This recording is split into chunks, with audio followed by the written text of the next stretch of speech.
इस कहानी के अगले भाग को देखने के लिए चैनल को सब्सक्राइब करें और बेल आइकन दबा लें, जिससे हमारी नोटिफिकेशन आपको मिलती रहेगी। धर्मया की समझ में न आया कि उसके प्रति जमींदार के मन में यह अयाचित स्नेह भाव क्यों पैदा हो गया। कुछ लोगों में ऐसी सामर्थ्य होती है कि वे परिस्थितियों के अनुरूप खतरों से बचते हुए अपने हाव भावों द्वारा सामने वाले व्यक्तियों के दृढ़ विश्वासों को भी भुला सकते हैं। असली बात को भुलावे में डालकर अपनी विजय की तृप्ति का अनुभव करते हुए जमींदार पुनः सोफे पर बैठ गए। शांतम्मा और लक्ष्मी धर्मया की प्रतीक्षा करते दरवाजे पर बैठी थी। रवि अभी तक घर नहीं लौटा था। गली के नुक्कड़ पर धर्मया को आते देख शांतम्मा और लक्ष्मी भीतर चली गई। घर में प्रवेश करते ही शांतम्मा ने धर्मया के चेहरे को ध्यान से देखा। घबराए हुए स्वर में पूछा, क्यों, क्या हुआ भैया? धर्मया शांतम्मा की घबराहट दूर करने के ख्याल से हंस पड़ा, किंतु उस हंसी में आनंद नहीं छलक रहा था। फिर भी यह सोचकर शांतम्मा का दिल शांत हो गया कि जैसा उसने सोचा था वैसा खतरा नहीं है। लक्ष्मी रसोई में चली गई। शांतम्मा को सामने खड़ी देख धर्मया ने कहा, बैठो बहन। शांतम्मा कुर्सी पर बैठ गई। लक्ष्मी का विवाह करना होगा ना? शांतम्मा मना कैसे करती, पर जमींदार के घर से लौटते ही अचानक धर्मया का इस निर्णय पर पहुंचना उसके लिए आश्चर्य की ही बात थी। अच्छी बात है, पर गंगाधर राव जी कहते हैं कि वह थोड़ी बहुत मदद देंगे।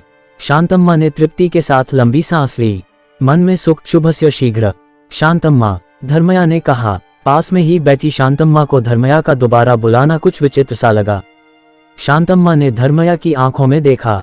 उन आंखों में कुछ कहने की कामना व्यक्त हो रही थी, पर जितने उत्साह से पुकारा उतने उत्साह से मन के भाव को प्रकट न कर सका। शांतम्मा ने थोड़ी देर प्रतीक्षा करके पूछा, क्या बात है भैया? तुम कुछ गलत तो नहीं सोचोगी? छिपाते क्यों है भैया, साफ साफ बता दीजिए।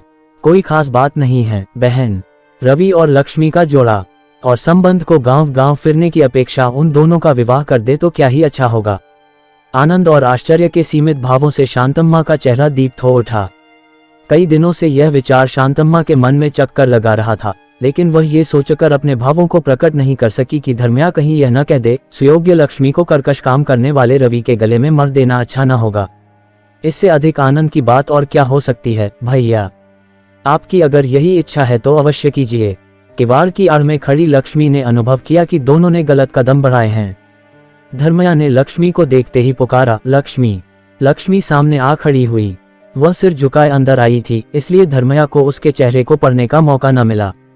देखो बेटी, धर्मया ने उसकी थोड़ी ऊपर उठाने का प्रयत्न किया, पर उसके हाथों पर आंसू की बूंदें गिर पड़ीं। यह क्या है बेटी? धर्मया का कंठ कांप उठा। ये संबंध मुझे पसंद नहीं है पिताजी। आंसू पोंछते हुए लक्ष्मी कमरे से चली गई। उसी समय कमरे में कदम रखते रवि ने ये शब्द सुने, लेकिन वह समझ ना पाया कि लक्ष्मी ने ये शब्द किसके बारे में कहे हैं। धर्मया और शांतम्मा सहसा रवि को देखकर चकित रह गए। क्या बात है माँ?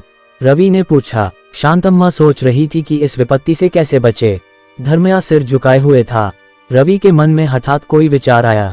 उसने जोर से पुकारा, लक्ष्मी। लक्ष्मी रवि की पुकार सुनकर पहले डर उठी, मगर उसके क्रोध से परिचित होने के कारण उसने वहां न जाना उचित न समझा। धीरे से वह कमरे में आई। तुमने अभी क्या कहा? रवि ने पूछा। लक्ष्मी ने कोई उत्तर न दिया। रवि हंस पड़ा। इतनी जोर से वह कभी न हंसा था। सब आश्चर्य के साथ उसे देखने लगे। मैं समझ गया। मेरा विचार पहले जानते तो और घबरा जाते।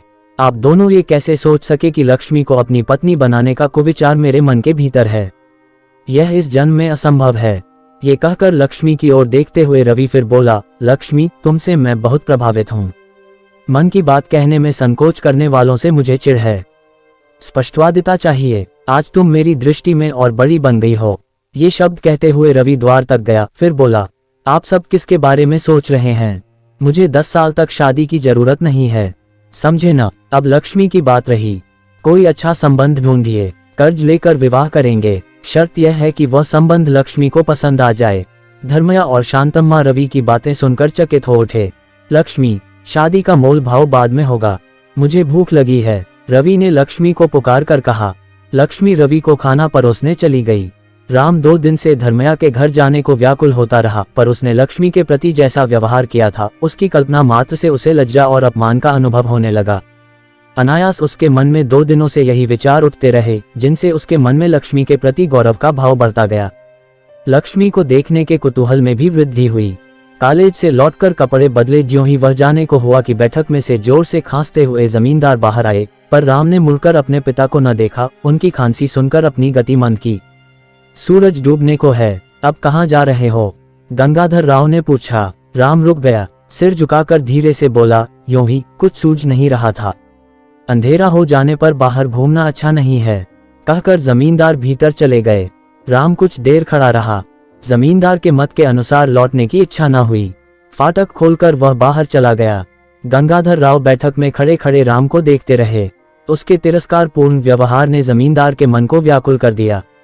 वह शुक्रवार का दिन था। लक्ष्मी जी की पूजा समाप्त कर थाली में प्रसाद ले अपने पति पर निगाह डालती हुई पार्वती वहां आ पहुंची। यह आप क्या देख रहे हैं?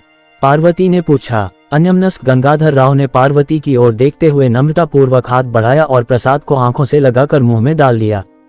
फिर सोफा पर जा बैठे। अपने पति से उत्तर न पाकर पार्वती चली गई। इस कहानी के अगले भाग को देखने के लिए चैनल को सब्सक्राइब करें और बेल आइकन दबा लें, जिससे हमारी नोटिफिकेशन आपको मिलती रहेगी।